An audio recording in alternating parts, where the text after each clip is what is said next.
back at the very windy Alloway driving range. This is about as windy as it's ever been.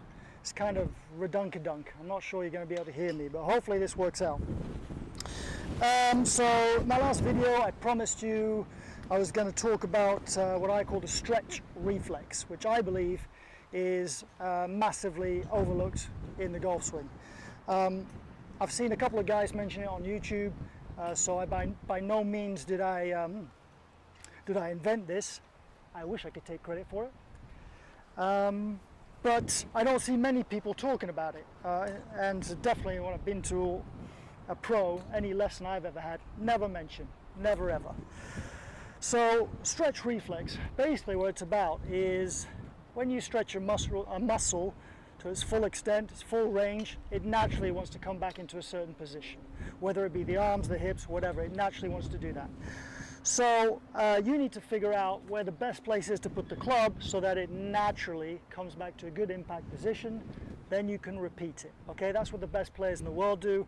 All the ugly swings like Arnold Palmer, Lee Trevino, Michael Grady, all those, you know, all those guys, really butt ugly swings, right? But hey, did they work? And those guys just figured it out. They figured out how to make something repeat by stretching something and getting it to settle back into position. Now you might be asking, when I go to my local pro, he has me place the club in positions like this, and why does he not tell me all this? Well, a couple of things. First of all, pretty sells, right? So he's trying to give you positions that are pretty. He can package that, he can sell it, okay? So your mates go, you got a beautiful swing, but you can't score. The other thing I want to mention on the subject is very difficult to place the club in certain positions and then replace it there. Everything happens so fast. If you can just have a natural reaction, then you'll be much better at golf. So I believe all the players that come off the rails, Tiger, all those ones, when try to change their swings, they're trying to place the club in positions rather than let it automatically come back to impact. So right, that's that. So what are we going to talk about then as far as relates to my swing or your swing? The two places I think are really important are the right arm and the hips. So if your right arm, let's say you're trying to emulate a Ben Hogan and you get really tight in here like this, really right arm close to your body, and that's not for you. Let's say when you get like that, on the way down your arm just wants to settle into a natural position. I think my swing does that a bit. Then every single time you try and transition, you're just going to steepen the club, come in steep onto the ball. It's not going to work, okay? So you need to figure out that's not for you.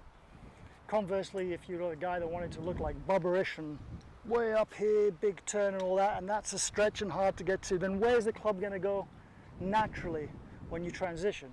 Figure it out, okay? Don't just copy some swing model.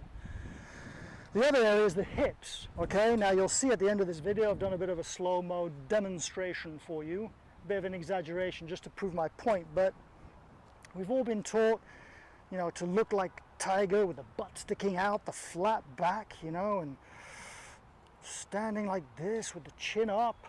But, you know, if you have tight hip flexors like I do, then that's a stretch in itself to get the hips back there. So on the way down, they're naturally going to want to come forward.